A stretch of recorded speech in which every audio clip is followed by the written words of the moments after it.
to get it straight, to get the ritual straight. This is also fairly late. It's written in coming out of Ohio. Actually, he was at in Oxford at Miami, near because he was visiting someone that was teaching at Miami. To get the ritual straight, I have been. I'm going to leave this up. Have been a crawler of my own ground. And I went, until I went today from John and Panna up where Gloucester thins out, home, and feeling what a small town, a dugout I am. What a small town, a dugout I am descending into and have lived in as my pit. Then he's got a whole bunch of stuff from Henry Corbin coming in next. But just that being a crawler of my own ground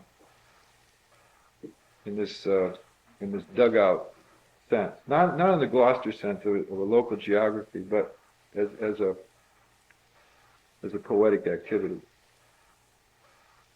And doing it for no other reason. He had been in politics, been in the world, he'd done a lot of things in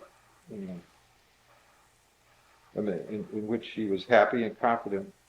So it wasn't that he was falling to this situation because he had nothing else to do or couldn't do anything else, but that even the political necessity of today had led him to this is the only place to go. You're going to have to start. That it was the only honest move.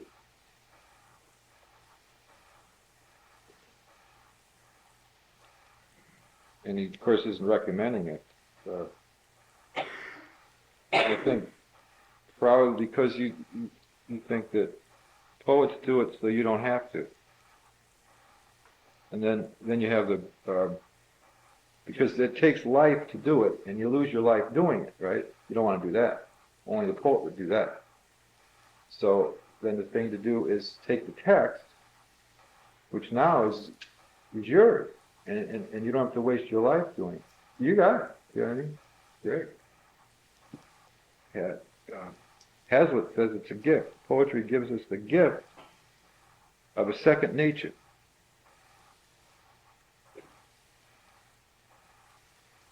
I want to say one more, just the very end of the book. It's almost, I think, the next to the last poem, where he says, I'll give it just the last two, where he says, "Nasturtium is still my flower, but I am a poet who now more thinks than writes my nosegay."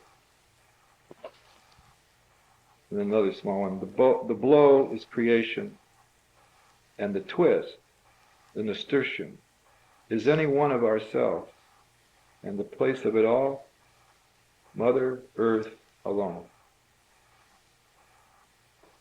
But that's as everybody who was in like Barbara, right? I mean, that's a very hard context to get to. It's as hard to get to that context as it is to the human context, because there's such an overlay of that earth with things like the world and nature and all the other designations that he really does mean just earth. What Hesiod calls Gaia. Remember Gaia?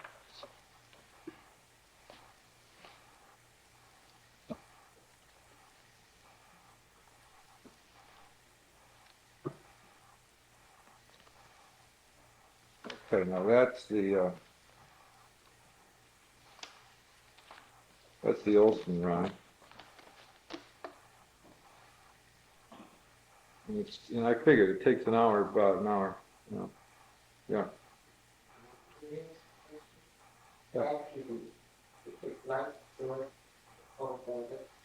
Well, no, I mean, he has to do it that way.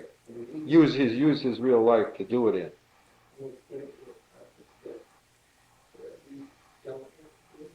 Well, not that way. You wouldn't. No, you wouldn't have to go to Dogtown and not having to eat for years and tramp around. that wouldn't necessarily deliver the. I mean, in other words, you couldn't imitate the poet's action in order to enter the activity. The activity is already in the poem. It's a poetic activity. It's already in the poem. You wouldn't.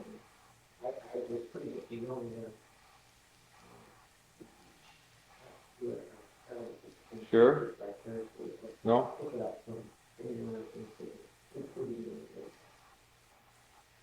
No, that's true. That's true. That's true. But I mean the you see, you're already involved in the search. Right?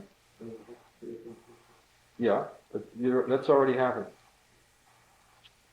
So then you're simply going to the poem instead of going someplace else. And we're typically going someplace else for support or clues or whatever.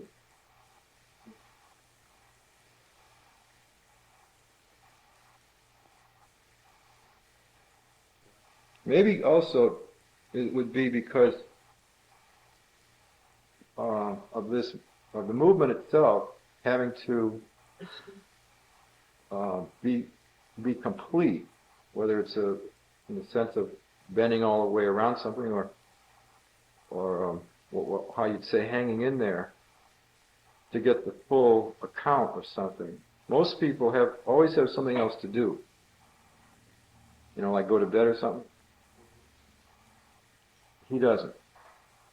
He's going to stay on the case for 72 hours if necessary. So it's a report. It's an invaluable report, really, because then you know with something about the time that the other kinds of breakups and divisions of time by days or work schedules and all the rest of it economically don't permit most people to do it. So poetry is the last non-economic activity there is. The last one. Well,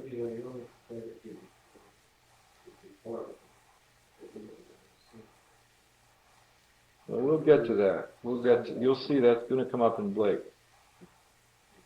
Yeah. Yokolos. Yeah.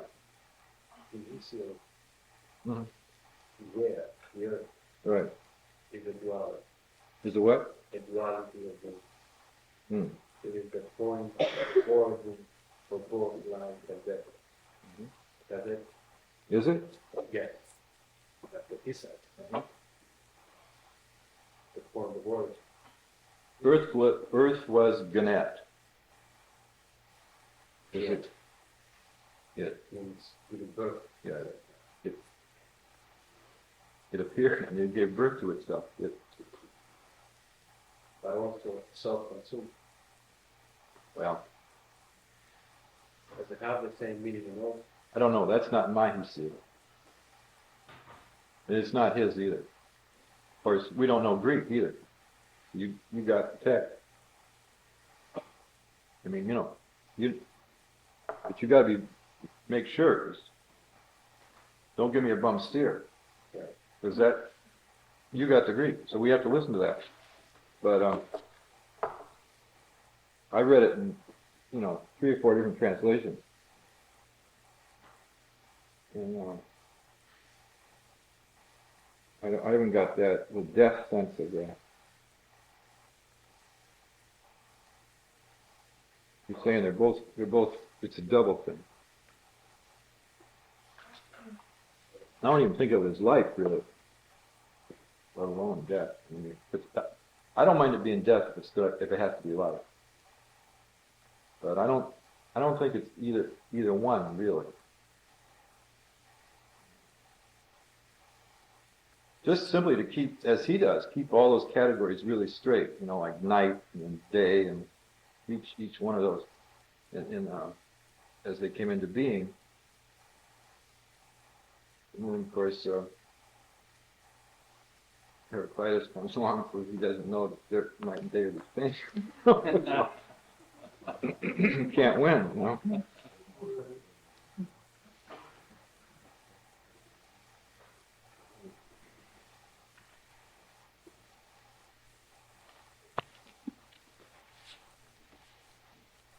Okay, well now we got to move it, I guess. Poetic genius.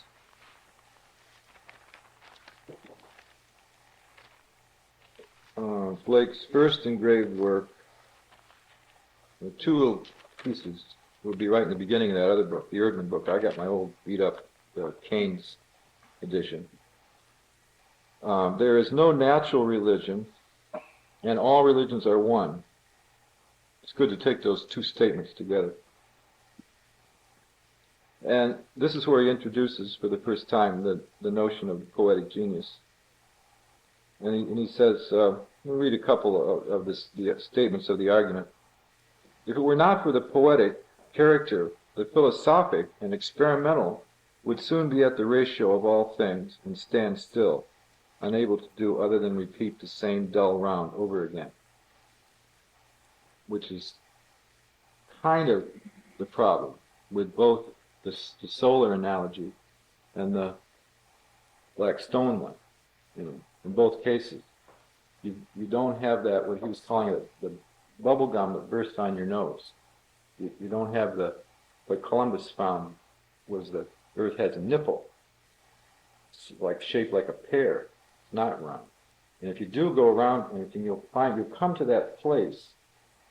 Blake associates it with being excessive, that you have to be excessive in order to get to that place where, like he says, enough or too much. In order to get to the place where this other possibility is. Now, it was always there, except those other givens tend to offer pathways that in space and time that don't ever take you there. You really got to do something a little different to find it. Although people fall into it by accident a lot, and usually you have to seek help because it's too heavy. Mainly, I suppose, feeling alone, and that poetry helps that too, because then you don't. Somebody's been there before you. You don't feel like you're all by yourself. That it's a known place, and it's okay to be there.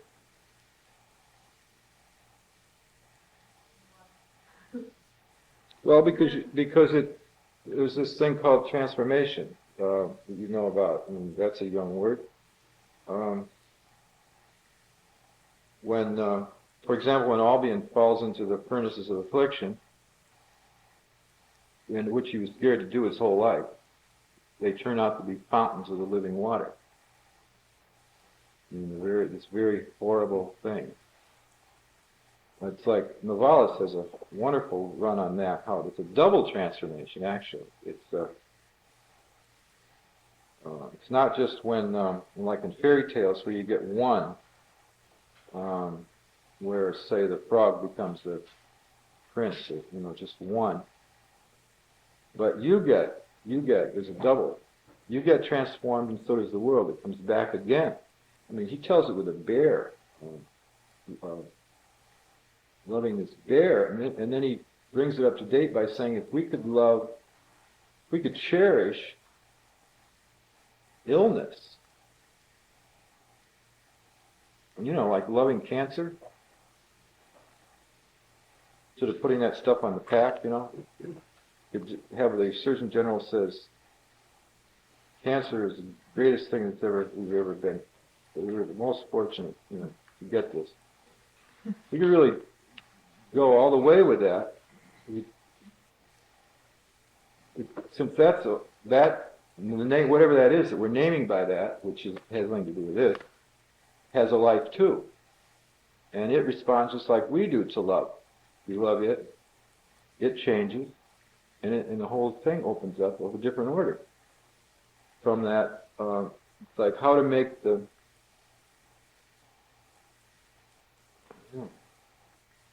how to take that first step. And Novalis says we don't take it because we want to learn how to swim before we jump in. Say, wait a minute, I can't. I always go out on Saturday night. I couldn't go out on Tuesday night. I never get drunk on Tuesday, always Saturday. And so he says, well, come on, this is the night. And it's hard to do that because you don't think you know how. And if there's no place to go to learn how to do that, that's why poets are so nutty and do it every night. Because in order to find out what night it might even be, you have to go through this whole ridiculous thing that kills you. But if you say, well, I don't want to do that. If I could just get this one point that I don't have to know how to do it. I don't have to know how. I don't have to swim. I just do it. And it's in that place is the going ahead with, liking, not even doing the fearful thing so much as loving it. It's not like kissing a leopard just to see if you can be good. I mean, it's not that. It's more of what Corbin calls an enthemesis. It's thrusting the heart right out there into it. Whitman's got reams on this, how you do that, so that you don't miss out on the fact that it's already happened. I mean, somebody's already done it, and that transformation's already in the world. That's what you're missing. Not your dumb end of it. That's just a door. It's like that's your entry point into what's already happened. We don't make anything happen because there's no individual experience. I mean, it only means that you haven't taken the risk. Like Lawrence says, we're in the grip of caution. And it's not taking the risk to find out that we're all in the same common experience. But it's just that few feet that he's talking about. It's just always a little bit slightly off. Maybe dancing sometimes can hit it. Except you got no text. That's the problem with just groove, no text. So you don't know where you are still. Somebody said, okay, what does that mean? Is that going, well, how do you translate that? So I don't know. It's just, I'm there. Well, so what? There's still no society. Right? Just a bunch of really euphoric dancers. And meanwhile, the kids are probably back home crying, saying, why doesn't Daddy ever come home? No, he's out dancing. I mean, there's no... In other words, it really is it's special, but it's not exclusive, or it's not possible. I don't think it's possible for an individual to do it without the text, without some narrative entry. Because I believe it's like someone saying that art is faster than life. See, life is too slow. Art is fast enough that you can actually catch the thing. But life there's a context itself is really, really too slow for it. But then once you're in the other context, the poetic context, which is very fast, you can go really slow. See, Olson's activity of bending around the rocks is very slow. Because he's in a very fast context, split-second stuff. Whereas it's having a sense that what we're working on here is the background. We're building the background, not the foreground. This activity is to have a different sense of the background. That is where the content comes from, the context itself, and rather than thinking of everything that I'm saying individually, which would all be foreground, as though you could accomplish it in those given backgrounds of your life, of nature, etc., etc. That's not what we're working with. All those actions, foreground actions, will take care of themselves once we have a better sense of the context itself as human. The human context as opposed to the other one. Especially now when we say that our main context is none of those, but really the machine. Or the whole electronic revolution. all that information will be circulating at that speed, which won't be near fast enough, even at laser speeds, won't be near fast enough to keep up with the human. You'll be sitting there waiting. Because if you be like an alchemist, right? He's already waited for 1900 exact stirs of the pot. And at the last minute, you think the laser's going to speed up that last millisomething of that? No, he'd be much faster than that. Much faster. It's like those commercials that give the monks a bad, they bring in the Xerox as though those monks were out of it doing the calligraphy, Well, those monks are way faster than that machine, if they're really doing it. I mean, like Blake says, no, lines are not interchangeable. Each moment of the line, he knows this because he's an artist. I mean, each moment of the line is itself. Now, bad artists, of course, probably just draw a line. That's why somebody says, draw me a cow, and it looks really ridiculous. But Blake could obviously draw a cow, so because he knows how to make the line. Well, whether it's a line of poetry, a line of music, a line of art, all those lines are time factored in their minutest subdivisions. Each increment is a decision of a coordination between the narrative context and the brain and the hand that's executing the human action. That guy is not in his living room, even though he might look like it.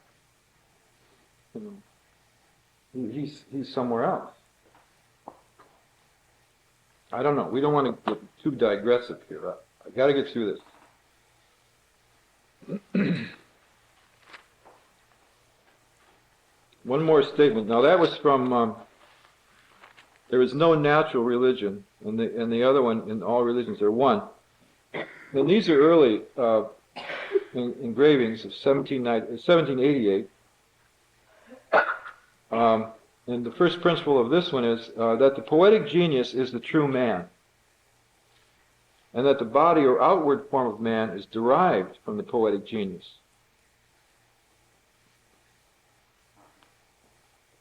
Likewise, that the forms of all things are derived from their genius.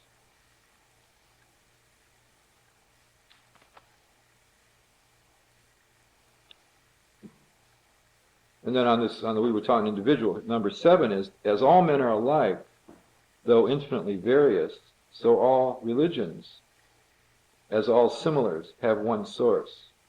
The true man is the source, he being the poetic genius.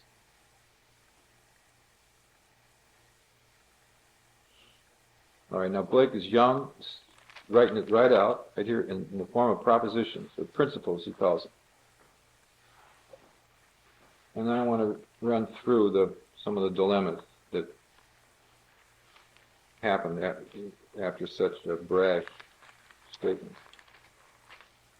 The Book of Thel, which probably means will. The point of that book which is 1789, is that this figure Thel sees her own grave plot, and that is not traversable, and so she runs back to the old topos, or tries to. We know that doesn't really happen. You end up in a kind of unorganized innocence, Blake could call it. But anyway, that was the first, the lack of will, and I was thinking there, you could read Olson's The Special View of History, where he maps it out and ends up with the expression actual willful man. That without this, it falters at the site of her own a stone. In this case, the stone is the grave marker. So maybe we do need that Hesiod plank in there, that life and death both. Oh, the text on that would be Zimmer's book, The King and the Corpse. And then you can get it just from the title. The King Needs the Corpse. Good book. And that's another double. So that was Blake's first tryout. Then he's caught up in, of course, like anybody, any poet, in the events of their own time. So he's going to write next the French Revolution. And as most romantics around this time, like Wordsworth and others, were sympathetic toward the revolution and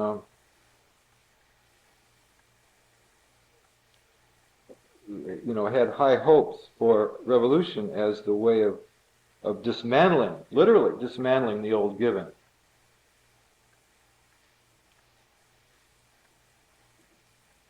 So that's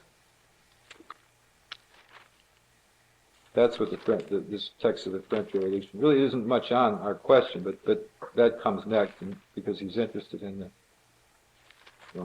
that's a possibility, or at least a hope. This is followed. I mean, he's still. I mean, even as an older man, he's still. In fact, when he was tried for sedition, it was for damning the king, and Cade also saying that, and if Napoleon does come, we're going to go with him. So I mean, and that's they're old now saying this kind of stuff.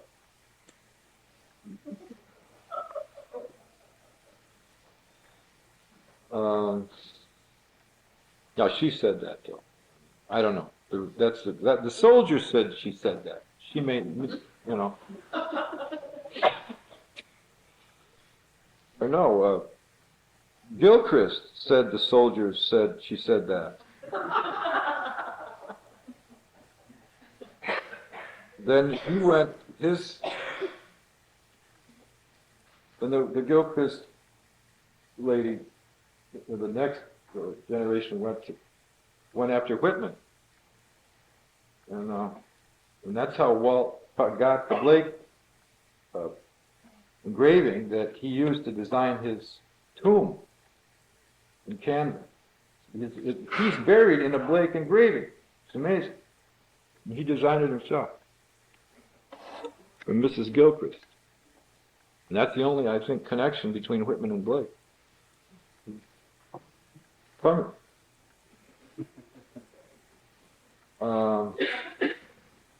Okay, the biggie now. Everybody knows this one, The Marriage of Heaven and Hell. Now he's going to say that on this question of activity versus passively accepting givens prior to yourself, which are essentially not human, because they haven't been created by human action or activity. He's going to say active evil, because he's going to speak that most of this book in the voice of the devil. Active evil is better than passive good. Right? Going to overstate the thing. He wants action or activity so much over passivity that he's even going to say it's better to act evilly than good. He's associating evil with energy and good with reason.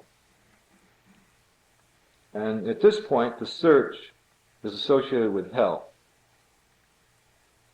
You have to go to hell. But he's got hell defined here as energy.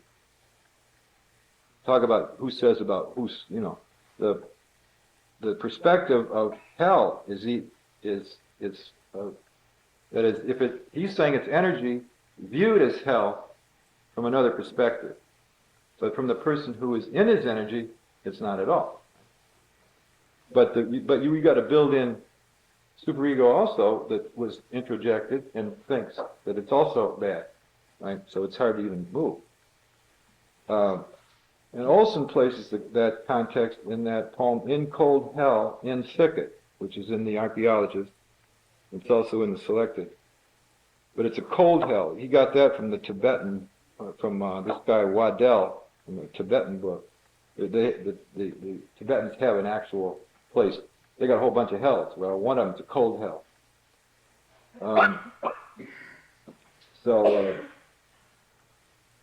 He's in this poem. He is also in this. I mean, like, because it's today, we're not in a hot hell. It is a fairly cold hell. He even says it's a dry deluge, you know, which is mostly paper.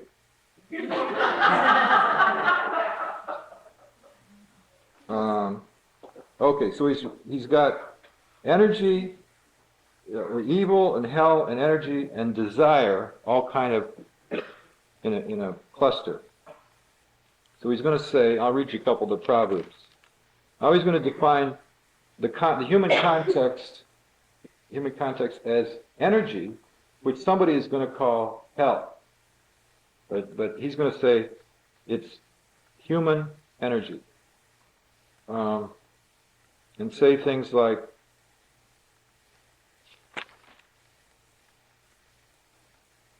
I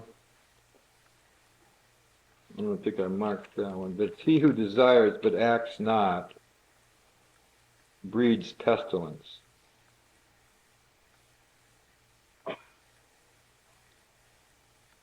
The most sublime act is to set another before you. In other words, set another act before you. You know, and then that's like that book of that Minotaur mermaid book. It's a Freudian book where the lady says that we did this one act, you know, and then gave up. And I guess the one act was getting away from Ma, I think it was. And then Pa, we just thought, well, we did enough. You know, that's too hard.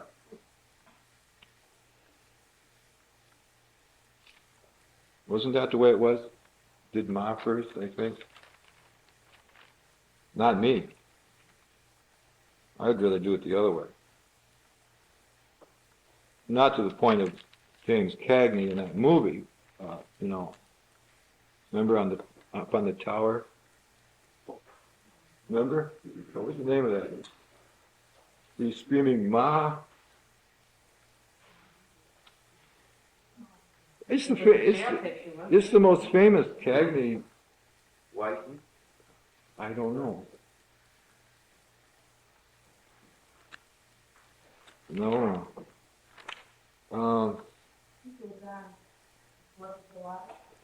It was?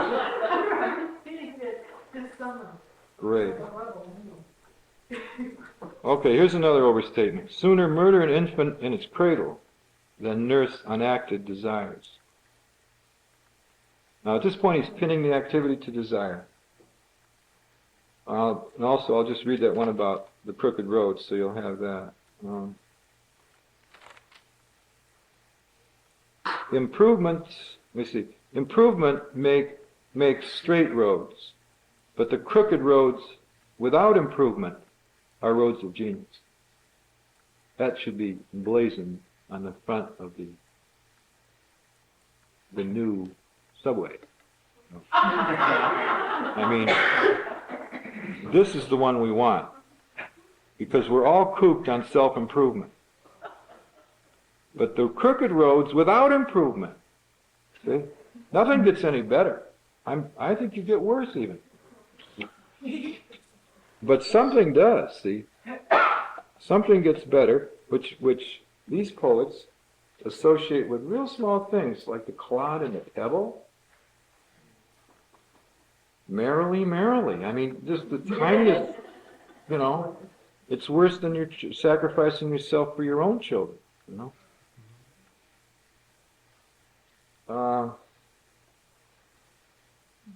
And one of the stories he tells of just how you do this. He says, he was talking to the various prophets because he wants to be a prophet, so he's going to speak to Isaiah and Ezekiel and get them to have dinner with him and find out how you do it. And they tell him, and then he said, I asked Ezekiel why he ate dung and lay so long on his right and left side. And he answered, the desire of raising other men into a perception of the infinite. This the North American tribes practice. And is he honest to resist his genius only for the sake of present ease or gratification? So Blake knew about the Indians. This the North American tribes practice. I don't know who got that. I wonder who he's thinking of. The Sioux? That's good.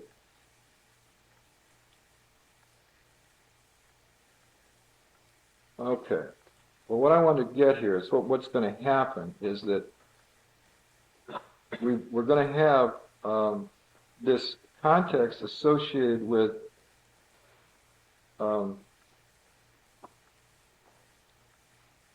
at this point in Blake, with in other words, the search is going to be identified with various negatives.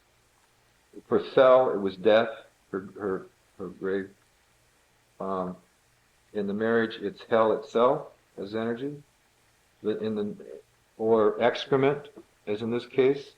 And the next account, which is going to be the visions of the daughters of Albion, is going to be sex as a context. And the key here on the time question is the thing you're searching for is from the point of view of Uthun, the heroine of this thing, like Thel was of the Book of Thel. Uthun, who is the soft soul of America, what her proposition is the moment of desire. The moment of desire. Because, as he says, everything that lives is holy. So you get a kind of, with this figure, a kind of doubleness as you do with Shiva or Dionysus, a figure who is both erotic and ascetic at the same time. I mean, an erotic virgin, like, it's one of those great doubles where she's just been raped, actually, and she's trying to convince her boyfriend that she can't be defiled, that it's impossible, that she doesn't know where he's coming from on this question. And she's even pregnant. And of course, his name is Theo Torman. He doesn't like it because she's now, from his point of view, with Bromian, a guy who raped her. And she's trying to say, no, that's cosmologically impossible. Now, you may think in some other story it's possible, but you're wrong. She points it out not as it's not his fault, it's not a sin or anything that he feels that way, but it's just that it's an error. Yeah, absolutely. Blake is shifting it all out of good and evil into a matter of truth and error. It's simply, and he figures that if anybody could see the truth, they would instantly embrace it. But the reason we don't is because we don't quite get it. We don't see that it's really impossible. We think that it would be wonderful if it were true, but it doesn't seem quite possible. It's like, like people don't believe in the virgin birth because it seems like it's impossible. Well, I mean, that's just stupid. Of course it's possible. And in fact, there probably isn't anything else but a virgin birth. In a real sense, in a human sense. But in these other contexts, that's true. It's not. It isn't. But humanly, it's obviously true that you know very well that that the soft soul of America cannot be defiled, however much she's raped.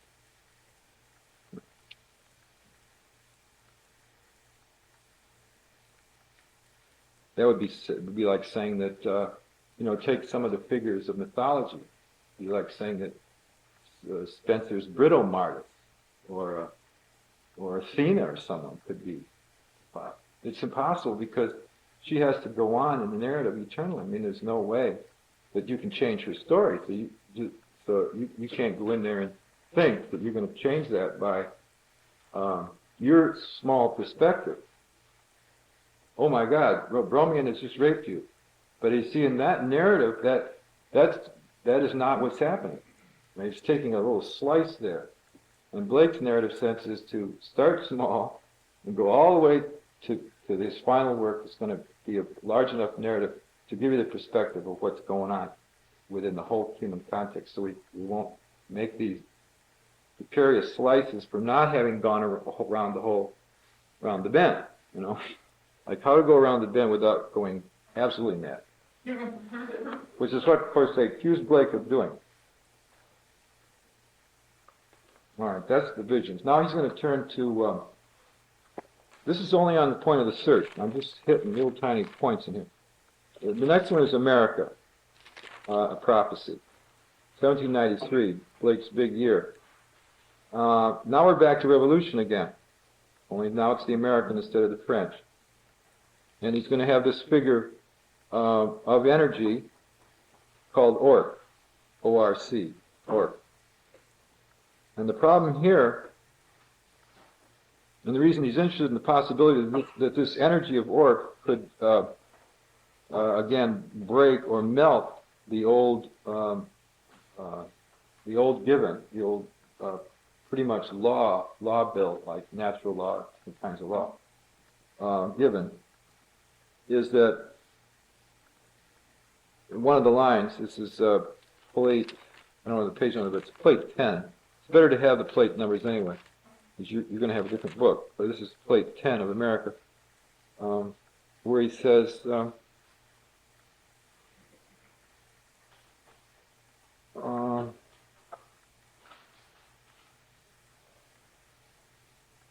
he's wondering, who commanded this situation? It's Boston's angel speaking, really, and really justifying the existence of Orc's revolution. Who commanded this? What God? What angel? To keep the generous from experience, till the ungenerous are unrestrained performers of the energies of nature. That's the key line. Till the ungenerous are unrestrained performers of the energies of nature. You get it? It's not the use of human energy, but it's the unrestrained performance of the energies of nature. You know, the H-bomb, all of it.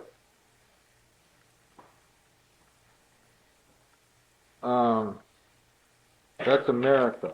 That's a main shot of why he's interested in